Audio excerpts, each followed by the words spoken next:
I don't think I could coach any other country. Because I don't know. I don't think I'd ever be able to speak with as much passion and desire in another change room.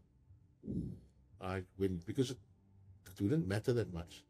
Probably do it, and I mean, there's the professional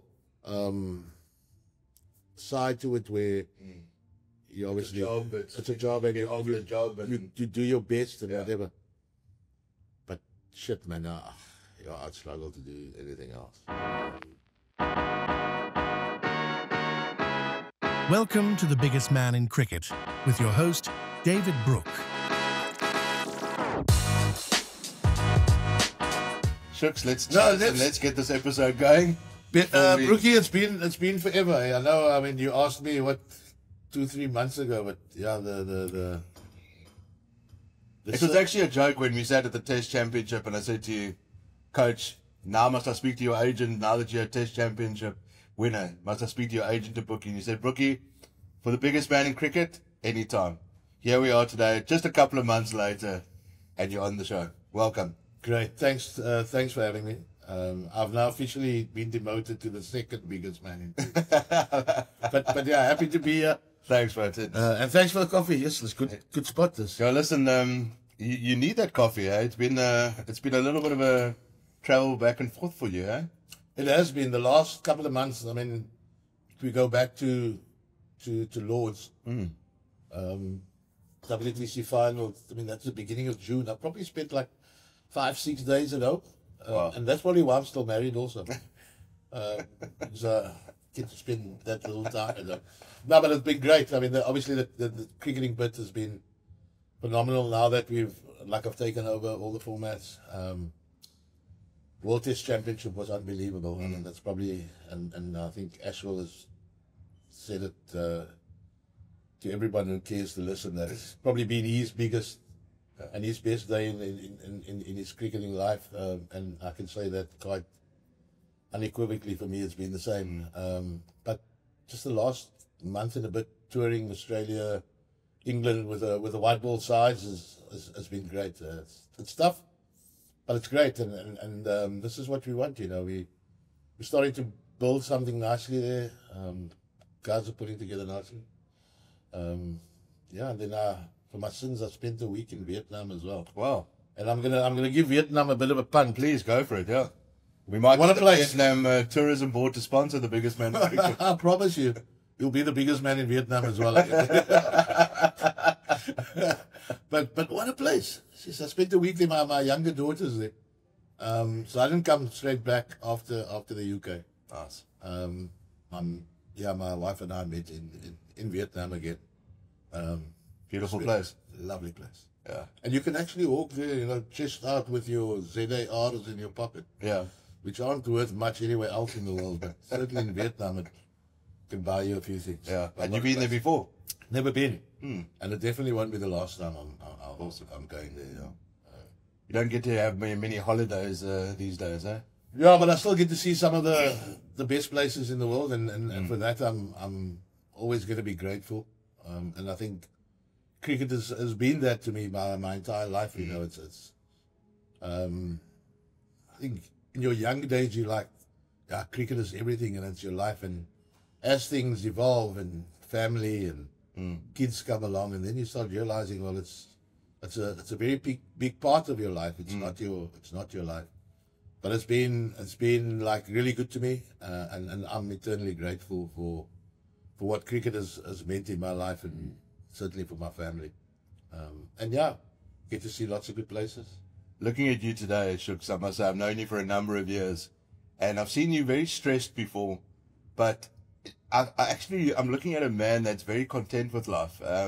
That you might not see it, but there's an aura around you that is very happy with the person that he's become, and the stature. It's almost like, I've arrived. It's taken me a while in terms of public domain, but I feel that you are probably the happiest that you've been in your not just in your cricketing life, but in your life in general. Is that fair to say?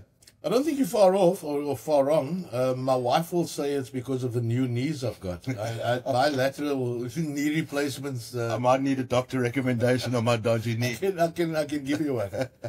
Clive White's a champion there at Newlands, Nice. Kingsbury. Okay, I'll note it down, yeah.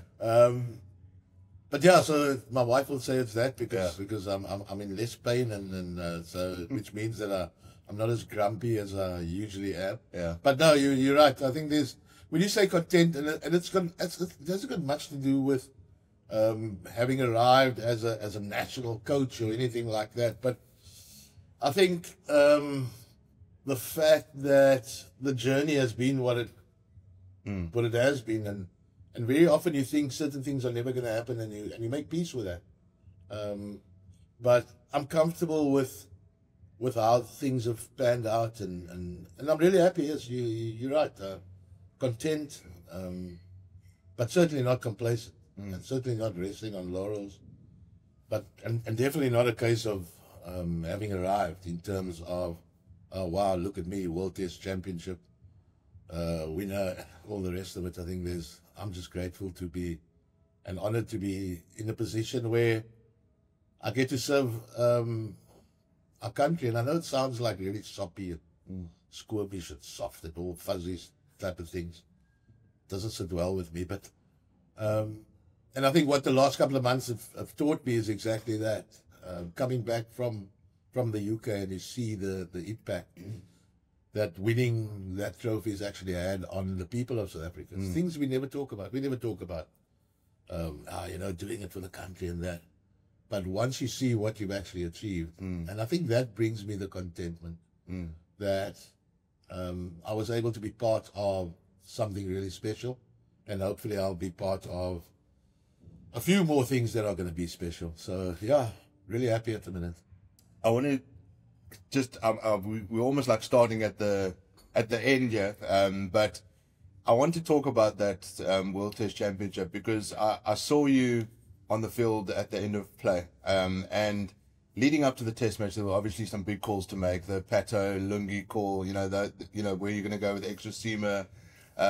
So you've never been a coach to stand down from making those big calls, no matter what the media are saying, no matter what the Twitter warriors, the keyboard warriors are saying. Like the biggest man in cricket, whatever. I would never judge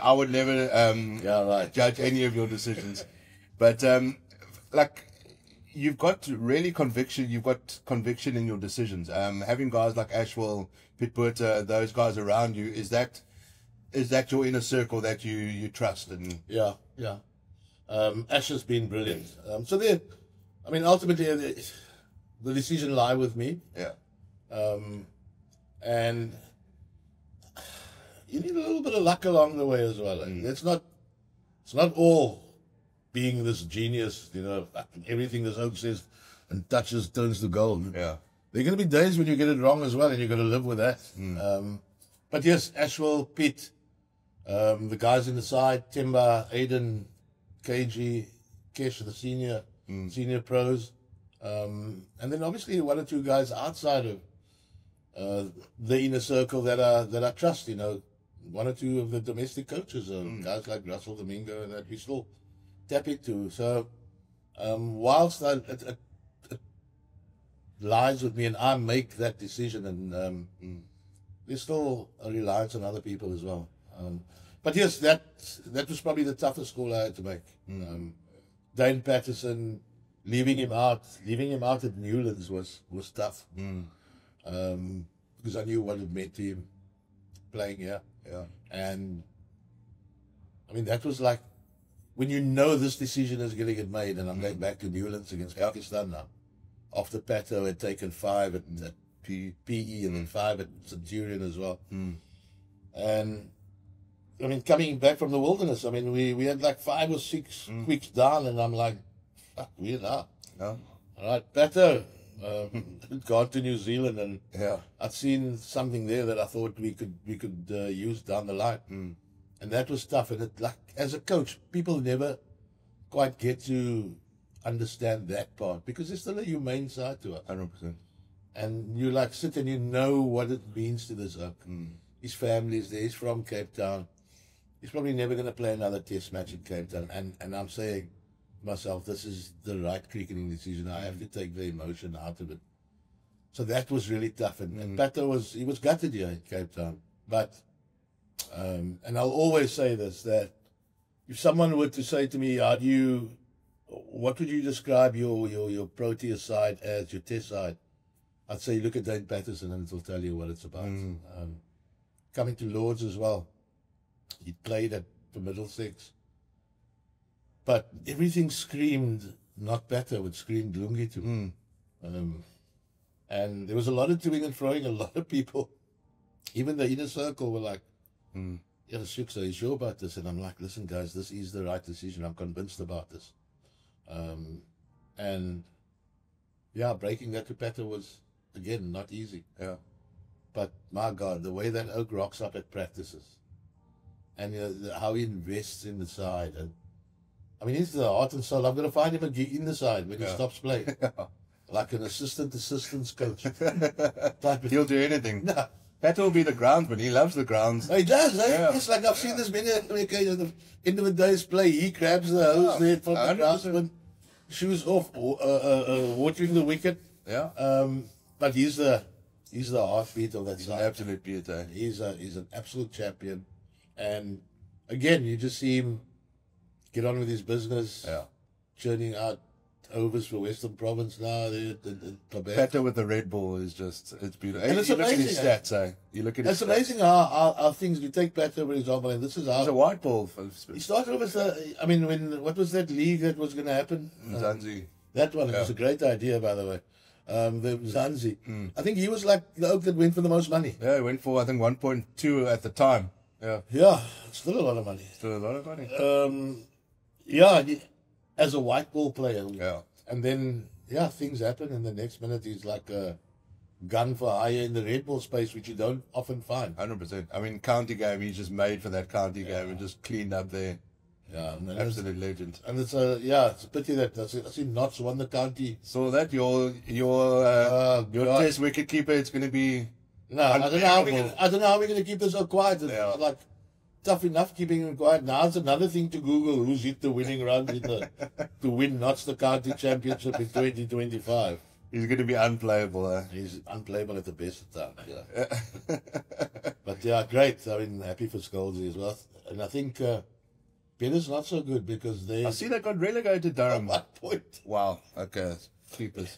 I'd rather have that because I think the other side that was in trouble there was Hampshire, and I'd far rather see A.D. Burrell Yeah, shame. He's leaving Hampshire now. Hampshire, yeah, what a champion as well. Absolute champion. Just be all over the show here. Is there not? This is what the biggest man in cricket is about. Okay. We've already a half an hour in probably, and I was shitting myself driving here. I was like, what's Brookie going to talk about?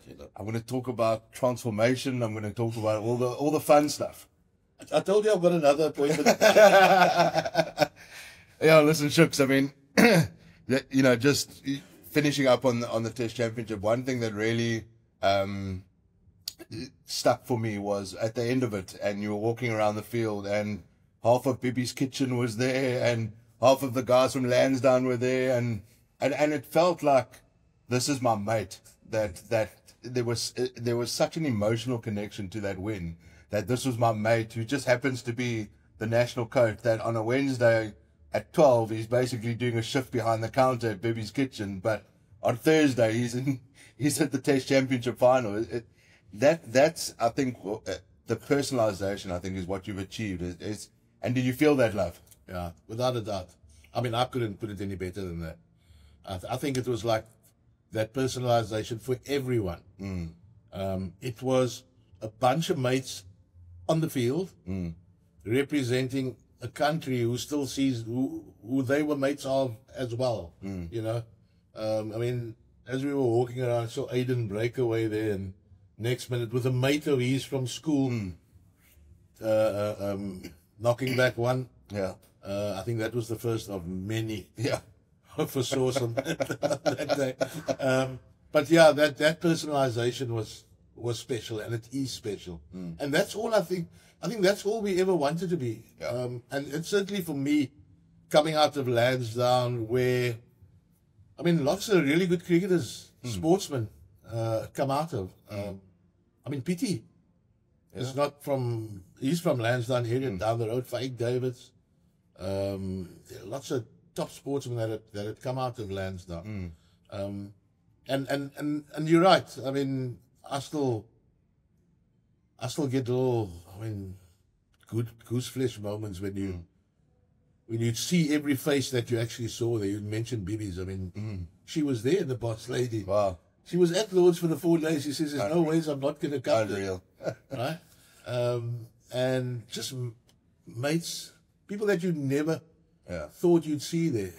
And for people to like take their hard-earned cash, take the effort to come out there at, 25 rand to a freaking pound. Spend that hard-earned cash. I think that was the only gift we could give them, really. Yeah. And like a big thank you. So, but that personalization, yeah, Brookie, that was special. I mean, the faces, people I saw that I coached when I was in Joburg, still the B-side, when I was starting out my coaching journey. Warren Dugmore, Matty Harris, David de Brugge. I saw David de Brugge there, yeah. All those folks there, and the messages you get, and walking through London in the evening. Yeah.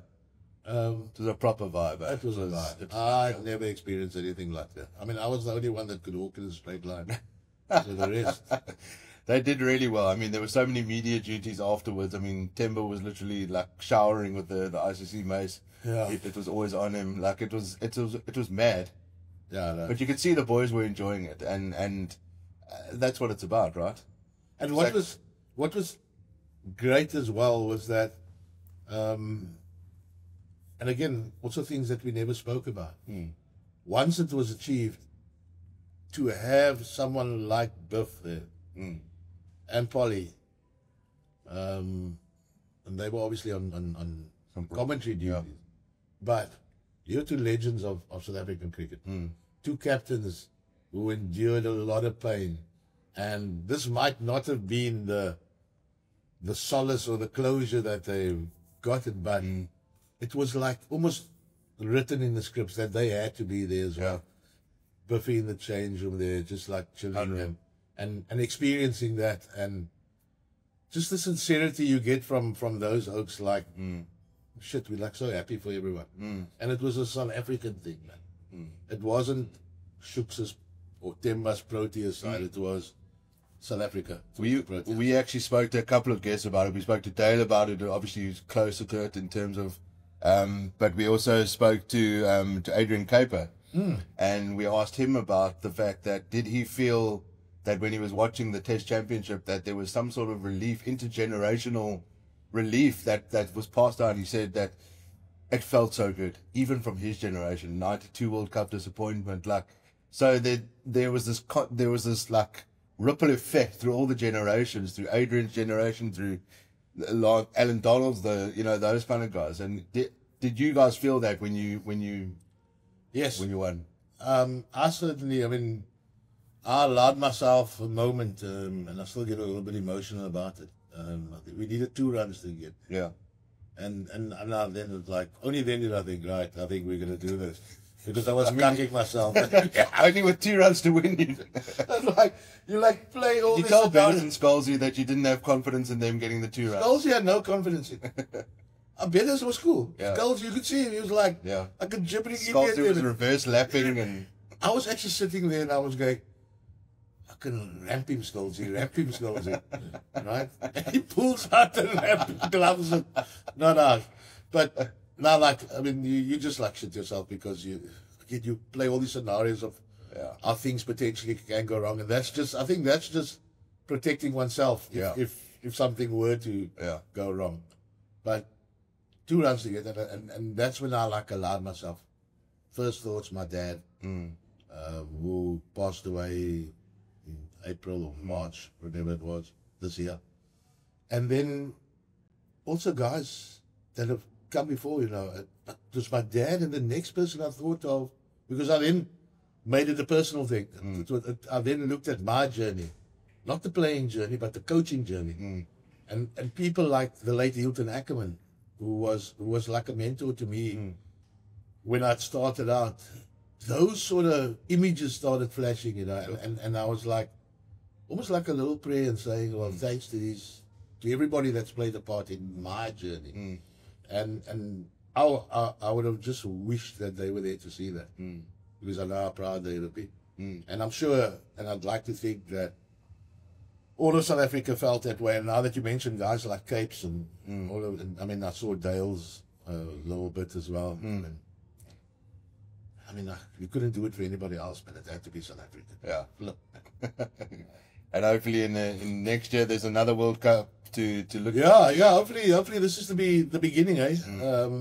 And I know people talk of monkey of the back and catch, and still a lot of hard graft. Yeah. The one thing we're not going to be is complacent. We're not going to allow ourselves to get all arrogant and windgat and that sort of thing. That's not that's not the identity of this team. There's no egos, there's no arrogance, and I can't see that happening. Like, in terms of, there might be one or two players that get a little bit of a hit themselves, but that's normal. That's right? normal, yeah. And especially, I mean, when we've got a lot of young guys as well. But yeah, you're right. I can't see that happening either. But we just, what's it, forewarned is forearmed type of thing. So yeah, just make sure that everybody's feet's on the ground. The next couple of years are going to be massive for us. Obviously, new cycle starts soon with the Test cricket, but yeah, there's a T20 World Cup in Feb, and then 2027. I mean, that's on everybody's lips. Yeah, biggest World Cup. That's going to be unbelievable. To have a home coach, that's going to be just. Hopefully the finals in Newlands and we can lift it. That would be unbelievable. Wow, then, Shooks, we can both just drop our mark and say, right, listen, we're all good. We're good, thanks. Shooks, something that, and it speaks to this kind of, any player that comes into a side, there's a culture already there.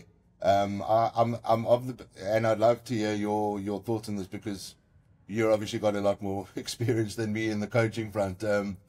But I always believe in organic culture, rather than forced culture. I don't believe in sitting in a boardroom or in a safari or whatever and say, right, guys, what is our culture?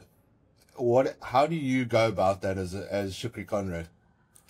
Yeah, so I mean, again, you speak to many people, and there's been this big drive over the years around culture, and I was also I'm also in that corner where culture happens organically, but it's all about the leadership, and who's that leadership? How do you drive that sort of culture, And then you have people that say, well, hold it can be formulated, you can stick things down, and you can drive it in a certain way. But for me, obviously, where I sit, I've always prided myself on, I've got to know my subject matter, which is cricket. But I don't know everything, so I need people around me that know more than I do. Ashwell Prince knows a lot more about batting in Test cricket and international cricket than I ever will know.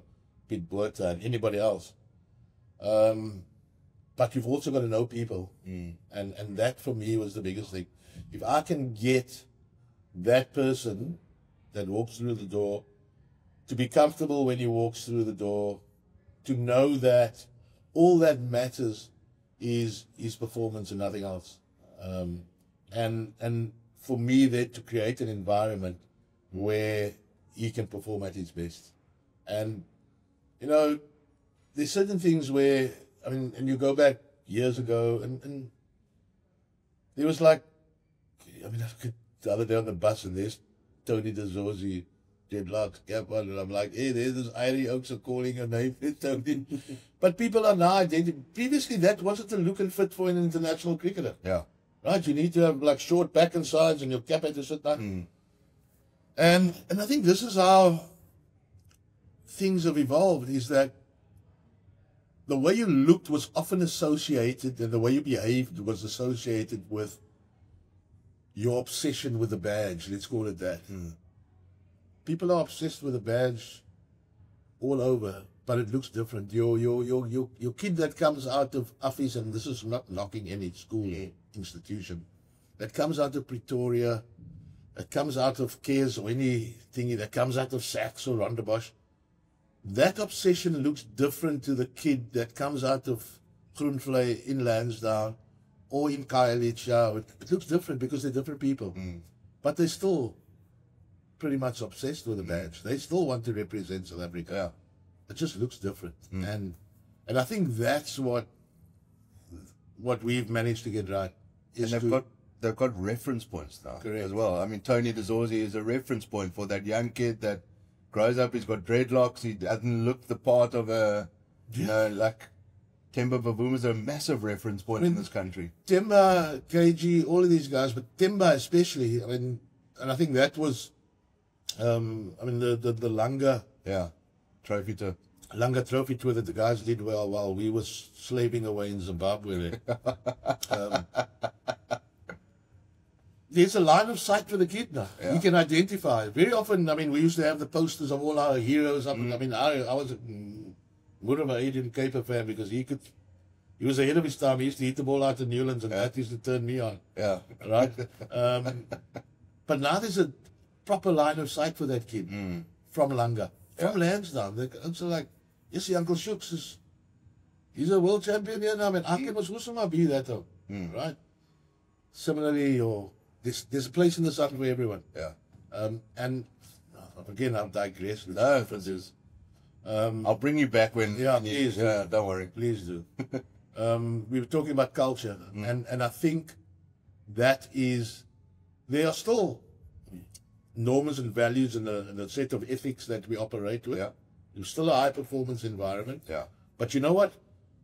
It's okay to be you. You be you. These are the parameters. You know what they are. If you step out of line, you're still going to earn the wrath of fine or whatever it is. But it's okay to be you. And we've for so long, we've like yearned for different guys that do things differently. Yeah. And we've got those oaks. Yeah. We've got across all divides. It's not only reserved for the brothers. Yeah. There are a few white oaks and walk in there that are like different. Yeah. And I encourage that. Yeah. And it's like refreshing. It keeps us on our toes. I mean, I feel a lot younger than I am because these oaks keep you on your toes and they keep you entertained. And you have a lach and they work hard and then they have a lekker party and they're driven, which is exciting. And they chirp you, like gone are the days where you feel your coach and that kind of thing. That's the thing, you allow them to chirp you. There was always this thing about, you have to create this divide. They must know you're the coach. Yeah. They must know. They know you're the coach. Yeah. I think what has helped me is that at some stage in their careers, I'd worked with them. Yeah. Pretty much all of them, bar one or two guys. Yeah. So whether it was at under 19 level, like with Brevi and some of those oaks, at National Academy level, pretty much all those oaks had come through there. Yeah. So we knew each other. We know what we're about. KG knows. Aiden knows me. I know them. I know which buttons to press where. They know the boundaries. And I hate saying this, but it feels like I'm a bit of a father figure there. Absolutely. And my light on the outside, it definitely seems it's my light is I saw them when they were kids and they've like returned as men. Yeah, they got up to all the cuck back then, Still get up to all the cuck. cuck. It's like enough cuck to be gotten up to. But I think that bond is there. That is a special bond. It is one of trust, of care. It's a coach player, but it's not. It's more than that. It is one of care and trust. And when I sit with you and I say I'm leaving you out, it hurts. It's disappointing. All of those things. But they trust that I'm doing the right thing. And I can look them in the eye, and we live by the truth only hurts once. And we don't bullshit each other. Pity was actually telling the story of when you sent him a text and he says, can you chat? And he knew in New Zealand that you weren't going to play him in that first test match. Yeah. But so he walked in and he says, am I playing because I don't have a 50 average, or from a batting point of view, or what? And don't bullshit me. Yeah, and I'm sitting there and it's like, Shooks, it's cool. Yeah. It's all right. It's great. Don't worry. Yeah. And I'm like, but Pity, you need to hear me out. Like, no, it's fine. I trust you. I believe you. Yeah. Because I've given it. And yeah, so But yeah, it doesn't equal a soft environment, and I think that is the big thing that we've got to continually make sure it's still a high performance environment. Yeah. It's still an elite sports side with elite sportsmen in it, and we're gonna get judged on our results, right? Not on how lekker we can be with each other. You get judged on your results. That man management, actually, I mean, you were a teacher, actually, while you were a post-career, and you just take us through that. You were part teacher, part coach, and eventually had to make the call.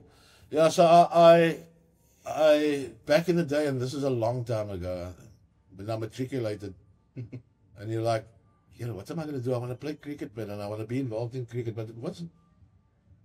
And then my late parents were like, no, you must go work for the government.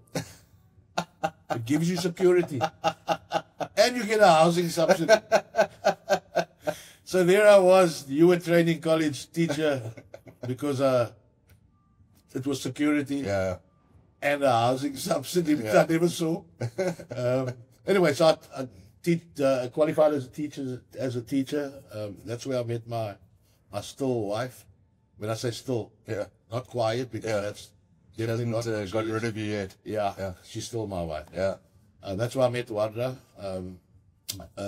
And I became a teacher, taught for 9 years, and I taught in Mitchell's Plain at the primary school there.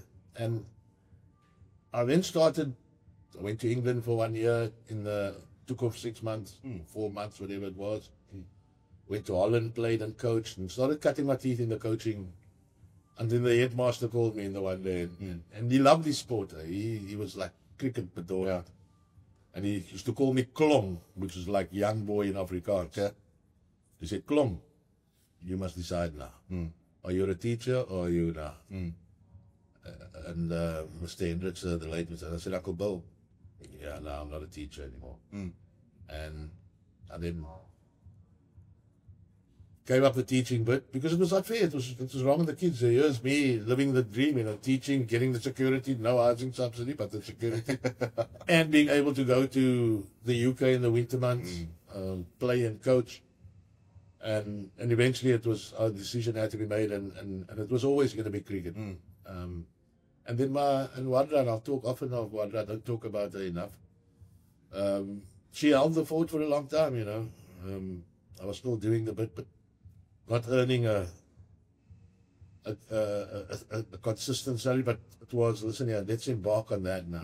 This is what you want to do. The playing career, you probably missed out on given circumstances, but let's embark on this journey, and we'll be okay. I'll hold the fort, and I'll be forever grateful for that as well. The fatherly figure, actually, when I was doing my prep for this episode. Prep with it. I actually did that this morning between the hours of 6 and 7. Feels like you just make it up as we go along here. Oh, thanks for it. Good that my work comes to the fore. And actually, the more I thought about it, there seemed to be a weird alignment between Jake White in the rugby space, actually, and Shukri Conrad, in that similar background, like that teacher background, came through under 19 academy, just under SAA, high performance, and eventually became the national coach, and had this flow of having those youngsters from under 19 level all the way to the national team, won the World Cup in 2007 with that team. So was that always part of the plan? It seems like Cricket South Africa have done really well in terms of the production line, in terms of the succession plan from a coaching point of view, and it seems that this team, as it is right now, you are the perfect coach for this team and this generation right now. Yeah, coming back. Funny, somebody else said that to me the other day. We were in PE. The biggest man in PE, Bilby at Grey High School. He said to me, like the parallels, he drew the same parallel. Jake White, teacher, I think he was at Jeppy, I think it was, whoever. South Africa under 20, all those guys, and then coach South Africa. And exactly like you say there. So, that obviously must be the case. I think it was a natural progression given my love for cricket, and I'm still a cricket nut, man. Right. The only other thing I watch now is the Ryder Cup, obviously. Yesterday, Liverpool, watching them yesterday was tiresome. But Try to be a Man United fan. I don't think they any left. I don't think they any left. Yeah, they nearly stung Brentford. They nearly drew. But yeah, I think it was a natural progression for me. The teaching. That man management. I feel like that base of man. Yeah. I love teaching, but I hated what went with teaching. Yeah. The prepping and the schedules and your classroom. All I wanted to do was interact with the kids and make them try and be better. And like, I love the interaction. And I think that just spilled over into my cricket space and into my coaching. So it was a natural progression for me. It definitely stood me in great stead. The man management type of thing. And yeah, it's all of those stuff that you mentioned have stood me in really good stead, man. Right? The care, but at the heart of it, it's a care factor. You got to care, and sometimes I don't necessarily show that. Some will say like tough love, but yeah, there's a soft side here as well. You know, you have to care for the player. You've got to be honest enough with that player. And I think that is also something that we've really based our culture on is one of honesty with each other. You've obviously built up that that reputation and that respect from many years in the dirt in domestic cricket. You've coached in Gauteng, you've coached at the Cobras.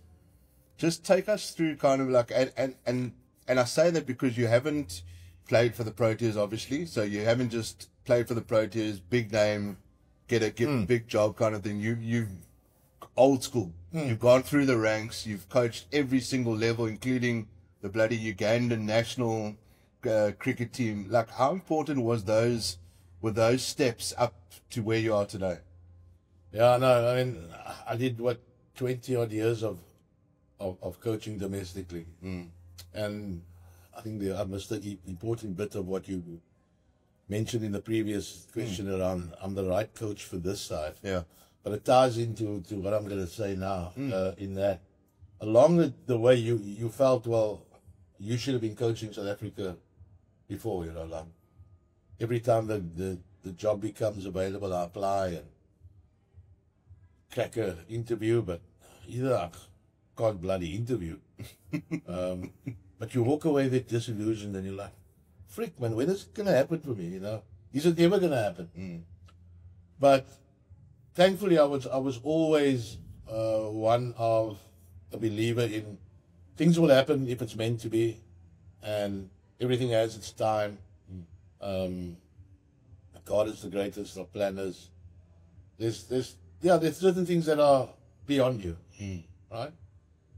And when it doesn't make it easier, you're like still like that oaken, this oaken, in there higher from, and you feel it's never going to happen.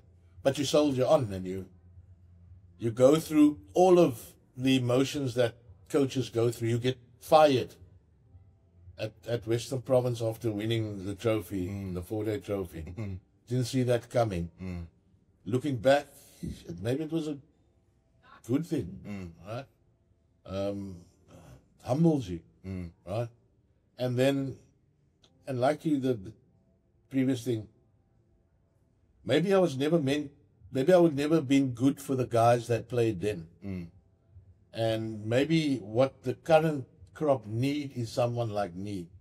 And coaching, a bit like a lot of what we do, you can be many things to different people. A lot of people think I'm the cuckest coach in the world.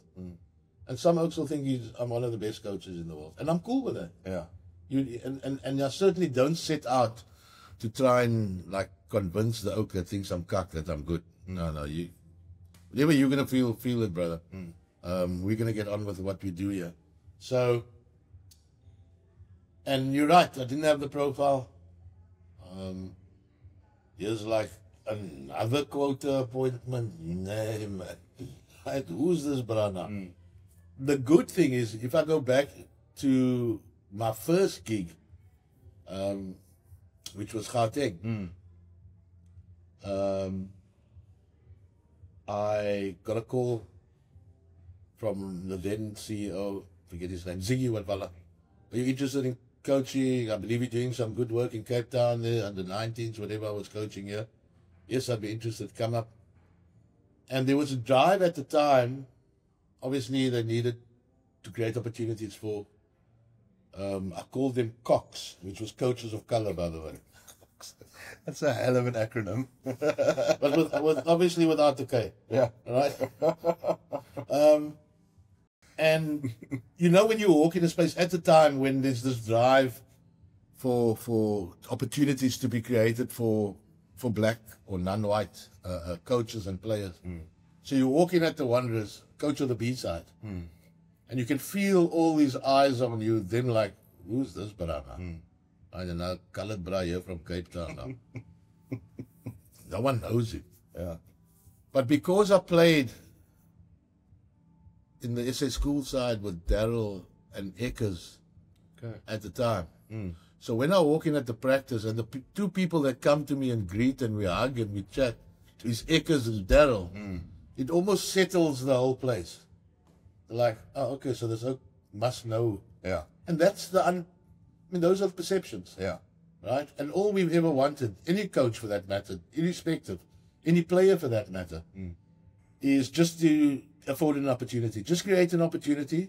It is then up to me to show that you've created the right opportunity for the right person. And you need people along the way. I was very, under no illusions. I didn't expect to walk into any position because I knew I wasn't profound enough. I didn't have the international career. Lots of people are still like, who's this bro? Where? What? You know, and I'm cool with that. I've made peace with a lot of things. And the one thing that I've always prided myself on, again coming back to what you said, all those years, is whether you're a player or you're a coach, you've got to serve your apprenticeship. And all of what I did was serving that apprenticeship, dealing with the day-to-day runnings of team dynamics, creating a team dynamic at the time when the transformation thing was just starting. It became like contentious issues, right? Being there for players, both black and white, assuring everybody that it's going to be okay. It was just the birth of the Cricketers Association. SACA was just, and there was like tensions there as well between player and administration and all of that. So, yeah, I've pretty much seen it all in South African cricket. And only now, and even when I got given the job, you still like, yeah, I've had all these years, but am I ready for this? Still feel a little bit of imposter syndrome a bit. Yeah, am I ready? You know, fuck it. I know you've wanted this all your life, but fuck it, are you biting on more than you can chew here type of thing? It's certainly not. You're in the best shape of your life, Shooks. I must say, you're looking unbelievable, but it might just be the Vietnamese sun. But, or the black top. but yeah, I don't think anything ever prepares you for it. Yeah. But now that I've been in the job for a bit, serving your apprenticeship, being involved, being that fatherly figure, knowing all the players knowing me, has certainly made the transition a hell of a lot easier. You talk of being that fatherly figure, and you talk about those reference points and your coaching career, but you also had a major reference point growing up, and that was your late dad. And playing in that, playing in the segregated form of cricket in Western Province. How was that? How did that upbringing? I feel that there's a connection between that upbringing and seeing how your dad played and you playing in that era as well, and being able to play as the person you are, as the Temba Bavuma, as the Tony de Zorzi, as the David Bedingham. Like, it was just about the cricket. It wasn't about black, white, coloured, etc. Growing up, how was that for you as a youngster? So my story is I don't even know if you know. Mine is like it's like a chicken story. And shame my late old man. And He was a hell of a cricketer. He was a hell of a I cricketer. spoke to Vinnie Barnes about he was a hell of a cricketer. I always used to remember like, how good could you really have been? Yeah. Played on mats. Yeah. You know, didn't have helmets.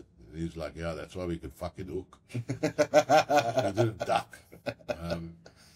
And so Dickie, my late dad, he played and captained Western Province, the non-racial side. Then he went to Newlands and watched the game. Forget who played there. They weren't allowed to go there. Then he got banned, right, for going to Newlands. Took it to court, won the case. Then he became the first non-white guy to play at Newlands. He moved to Greenpoint because Gerald Malinik was his lawyers or attorneys and represented him. And when he won the case, they said, well, come to Greenpoint. So he was like the first colored dog to play in a white setup. Right? And it was the late Mr. Hassan Hauer who was the president of Western Province at SACOS at the time. Yeah. So Dickie then moves to white Greenpoint. Right? First colored oak, Howie Bergens follows, Omar Henry follows, Vicky Moody follows, all of those guys follow. Right? They're the sellouts now because they're playing with the whiteness. They don't even know I'm playing cricket because I go with my mate across the road on a Saturday because he plays cricket. So my mate plays for Peninsula. I then crack a game or two for Peninsula. Whose team is Peninsula? Mr. Howard's team. Right? The guy that banned my dad. Yeah. So they rock up at the cricket and it's a case of, hey, how can Dickie's Lighty be playing here? Dickie's playing in the whites. Let's call it not Bongi and Benambi, Witkant, but Dickie's playing on the white side. I'm playing here. Not going to bore you with the story. But anyway, so eventually Russell Adams' dad, the late Cliffy Adams, forms a composite side of predominantly colored boys. And we play in against the Bishops and the Rondebosch and the Weinbergs and all of that. So I also become the sellout because it was no normal sport in an abnormal society at the time. It was only about cricket for me. Would I do it differently now? Yes, I would do it differently now because I understand. And this is where I applaud guys like Vinny and a lot of the top players that didn't cross the divide, so to speak, that wasn't lured by cash and whatever it was, opportunities. They stood by their prince. My daughter, who's a bloody activist, she always said to me, you're a bloody sellout, man. But anyway, so growing up, and I'll never forget, I saw my dad, and I was a pick. He played for Greenpoint. Graham Gooch came over as a youngster. And they opened the batting minus helmets against Garth LaRue, who had just come back from the Kerry Packer series. Neil Lotter was probably one of the quickest around. They played against Cape Town. Gary Bricknell, late Gary Bricknell, left-arm spinner. And Dickie and his 30-odd-year-old Dickie would just come back from working night shift at Mobile into the game. Him and Gucci took these guys apart. And then, yeah, as I'm growing up, I then end up playing at Avondale. Bob Woolmer was at Avondale, and me as a 14-year-old, 15-year-old playing in the first side. And when I then go to Teachers Training College and the uprisings happening in the Western Cape, the shit hits the fan there because I'm playing on the white side. And the political turmoil was such that decisions then had to be made, you know. And that's when I went back to the non-racial side. We had to go and see Mr. Hawa again and like say, listen, Shukri would like to come back. So that's the one. But I mean, I played 3 years of Nuffield cricket, played SA Schools cricket, and like I mentioned earlier, myself, Gary, Eckers, Darryl, Alan, Donald, all of those. So we all played in the SA School sides together. And it was always only about the cricket for me, and I never did see the wood from the trees, meaning I didn't see what was going on in South Africa. And I would definitely have done things differently. but it did give me a great lens in that. So I played on the non-white side, I played on the white side, and then when unification came, I was there for that as well. Yeah. So I pretty much knew all of everything, all of the goings on and how things worked. And again, it gave me really good insights, and I could navigate my way. A bit like the coaching, I've been around for so long, having seen so much. Yeah.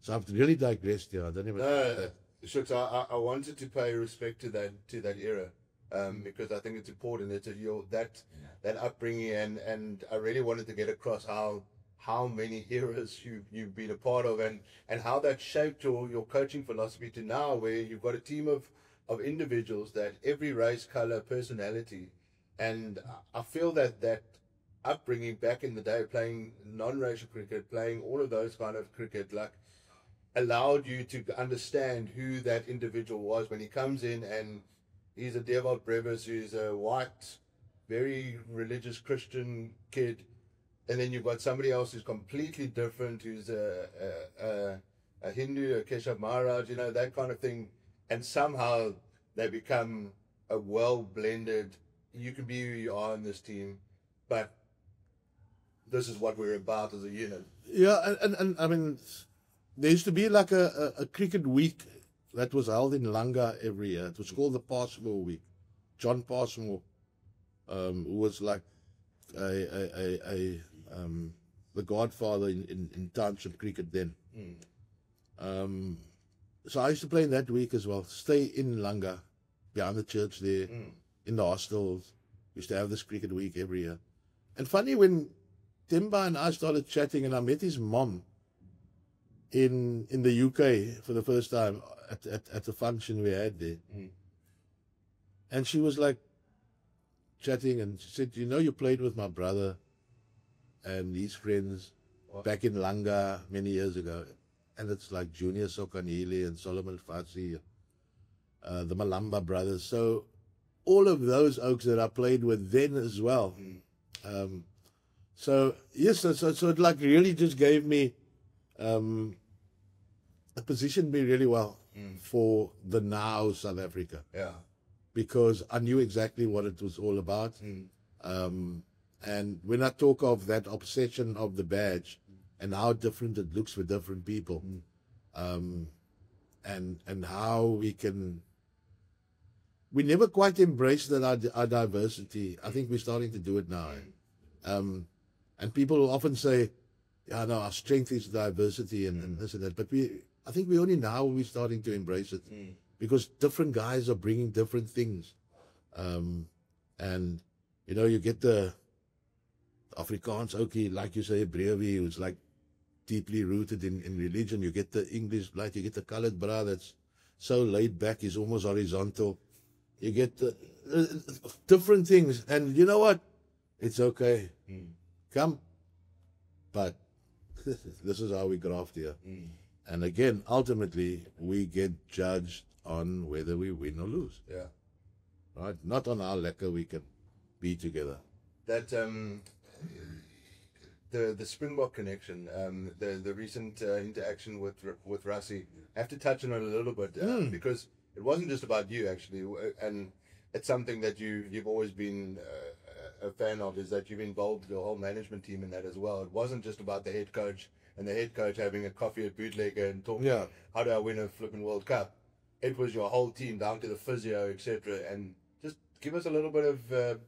I know you can't tell us everything what we're on there, but I'll tell you, there's nothing to hide. Really, there's nothing to hide. So the first time, so our team doctor worked with Rassie as one of his staff as well. Okay. And Doc, after the Centurion, that test, KNG and Plank winning it for us, and yes, if I thought that was the test match. Yeah. And Doc sent me a message that Rassie had sent. He was obviously watching all of the cricket, and he was enjoying the cricket and he enjoyed the victory, and it was like, fuck it, yeah, great, and and like say for Coach Shooks, fucking great, and. And you met him before? Never. Okay. And I said to Doc, I said, listen here, just reach out to him. So Doc said, yeah, I'll send you his number. And then I said to him, listen here, Russ, we're down in Cape Town, love to catch up, come down to the cricket. Just like to have you around, you know, just, we love our rugby, the Oaks. Yeah. And it would be great for the guys to, and he was like, yeah, okay, he doesn't really want to come to the cricket. He'll meet me at the hotel. So one evening, and this is, and I'm a bit like that as well, you know. I said, okay, let's, after the day's play, let's make it at like 8:30. So I walk in there at 8:20 and the other Oaks sitting already. And I'm like, yeah, this is me. 8:30, I'm here at 8:15. You know, I hate being late. Anyway, so I said, Russ, fuck it. I'll pick it. Russ, I don't know, take your time. We then go upstairs and chill there in the Western. And just like we're chilling here, and you'd swear we'd known each other for years. And we just chatted everything. Sport, rugby, being South African, being national coaches, creating our own reality, which was a big thing that he's on. And just values and how the type of players and everything. And there were so many similarities. Yeah. Fast forward, and he's like, listen here, whenever we play a test match, I want you to come and bring whoever you want. Come and spend a week with us in lead up to the test, be at our practices. But we never could. It was always, we were busy, they were busy. And then he reached out and he said, listen here, we've got this alignment camp in Cape Town. Bring whoever you want. All right. And I thought, well, great. Bring the whole medical staff, whoever else there is, just to, because they must be doing a hell of a lot of things right if you're double world champions and just to see the way they operated. And yeah, I think that was a great morning spent. Obviously us interacting with, as a coach, well, me, but also the medical staff, the SNCs, the physios, interacting with physios. Around that must have been. And how, I wish I knew more about rugby because, yeah, it must be lekker to coach rugby. It's a hell of a squad as well compared to cricket, right? Jeez, Yeah, it's triple the squad basically. It is, yeah. And I look at it and I'm like, we're not only number one in the world, we're like number 1 and 2 in the world. Yeah. I look at that squad, you know. Yeah.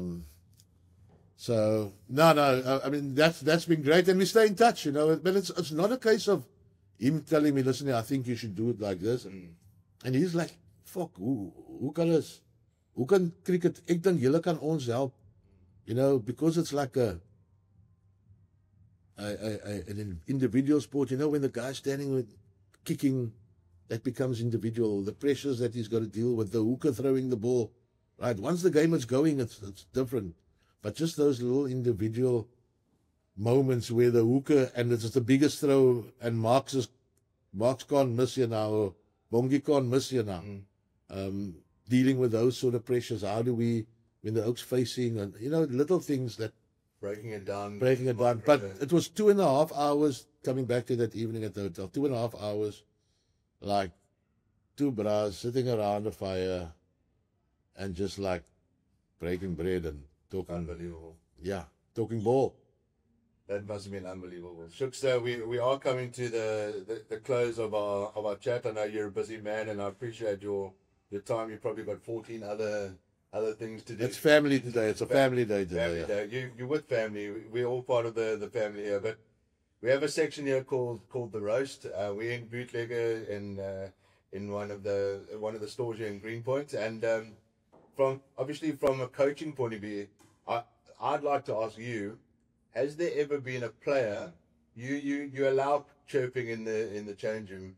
Has there ever been a player who's chirped you that's a really good chirp? Like you really see the value in that chirp. World Test Championship, yes, and Temba. After the 1 day's play, after the match, in fact, there are a few drinks in, and he says to me, in case you're thinking about leaving me out of the one-day side. And I'm like, why? Where would this? He says, you coaches, you never know. I'm the only brother that hit a 6 in this match. Me. And I had to like rack my brain, and it might not be a chirp, but yeah. That's a great chirp, yeah. And it's like, just in case you were thinking, Yeah. I'm the only oak across both teams to hit a 6 in this match. I was like, okay. I think the biggest chirp is, and for some reason, I don't know where it started, where they like got the song now that they sing, we make you look good. I think Scholesy might have started that shit. He always started, him and Bedders. The Siamese twins, from Kreinberg.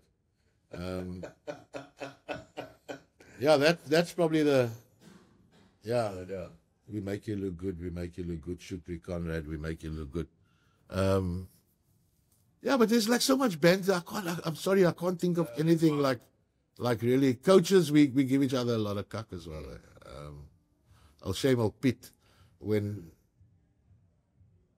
Noble, there was like over that New Year test matches, there were like quite a few no balls bowled.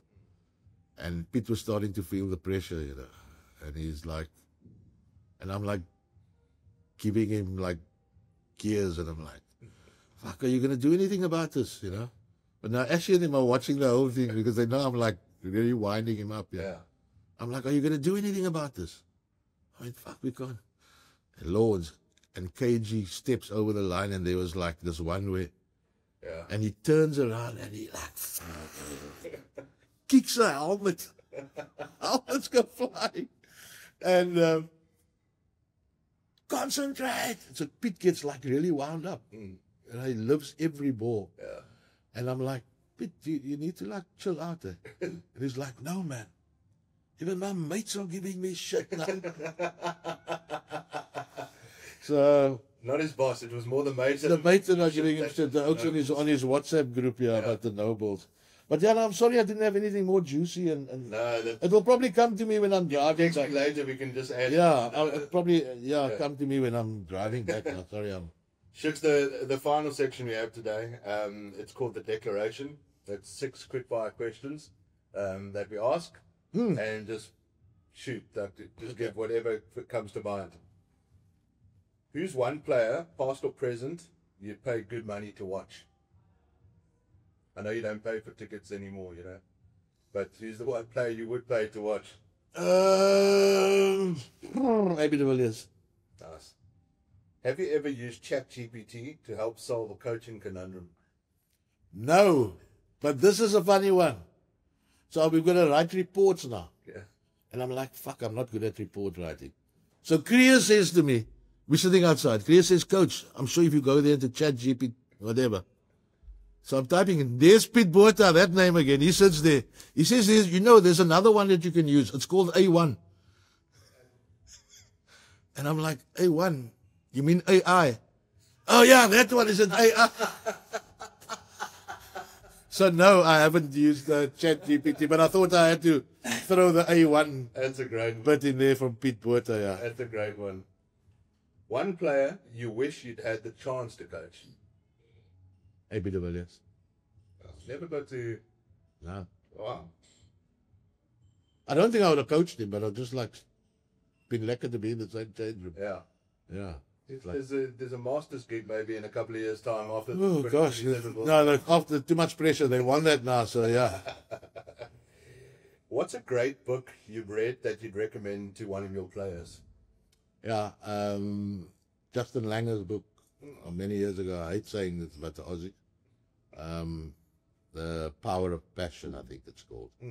Craziest thing you've ever seen on or off the cricket field, related to cricket, not related to cricket. Craziest thing, yeah, it goes many years, and I never did understand what happened there. It was obviously something said on the field. And Langers was bowling at Shoal Willoughby. Jeez, that's a long time ago. Langers was playing for the Lions, and Pap was playing for Cobras. I was with the Cobras. And Langers was the bowler, and they were like having words, and Langers was the bowler, wanted to hit, but Charles Willoughby who had the helmet on. It was a police warning, wasn't it? Yeah. So, But yeah, no, I mean they were good mates. But that was like the one thing that like always comes up when we talk crazy stuff that we'd seen. But they obviously some. okay, here's the final one. This is going to be a tough one for you as the coach. Okay, and you can give I'm not going to lead you here. If you had to choose a 2027 World Test Championship win, or the ICC World Cup win in 2027 on home soil, what would it be? I can't have both. You can have both. Obviously, first prize is both. But if I had to choose, 2027 World Cup, ICC World Cup, yeah. I think maybe because I've got 2025 WTC now back skyrocket already, but I think that's the biggest thing. That is as a pure cricketing person, WTC for me, biggest. But I think now that we've got that, 2027 World Cup, has to be the biggest thing. Absolutely. And hopefully, we get to share that as well. That would be unbelievable. The cricketing, the country would just be through the roof, eh? And I often, and I know I'm carrying on here. No, carry on. Not that you ever, you think about it, because Owens like asking, they're like, would you, I don't think I could coach any other country. Because I don't know, I don't think I'd ever be able to speak with as much passion and desire in another change room. Because it wouldn't matter that much. Probably do it, and I mean, there's the professional side to it where you obviously it's a job, and you do your best and whatever.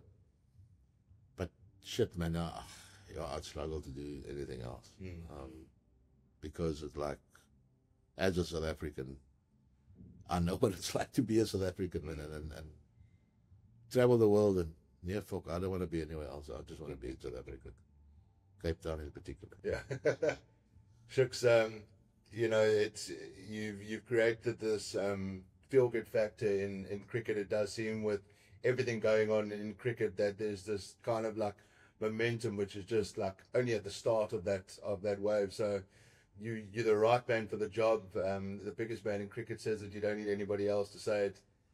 You're the right man for this current team. Our youngsters, the Brevis and the Pretorius and Quenas, are in great hands with Shukri Conrad at the helm. Good luck for your upcoming Test series in Pakistan and 2026 World Cup. Enjoy the break while you say 20s on and in the summer holidays. I'm sure we'll see you at some of the games, but thank you for everything that you've done for South African cricket. I don't think that probably gets said enough. You've done the hard yards. You really come through, and being the national coach, there's no better man that this country has to represent the country under. Come 2027, Shukri Conrad, I reckon walking down Cape Town CBD and not even on a bus. I reckon you're going to walk down the freedom of the road.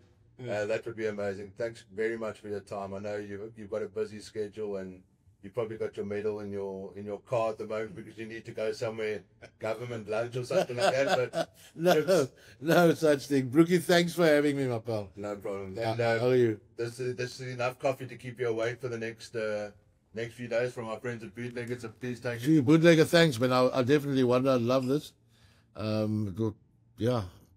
Be perched nicely next to my Vietnamese coffee. Oh, lovely. I definitely need to try some of that. No, I'm a fan. Bootlegger is right up there. So thanks very much. Thanks for having me, Brookie. Thanks, Gypsy. Good to see you and enjoy Pakistan. We will. We'll be watching on TV. Thanks. Good man. Thanks, buddy. Thank you.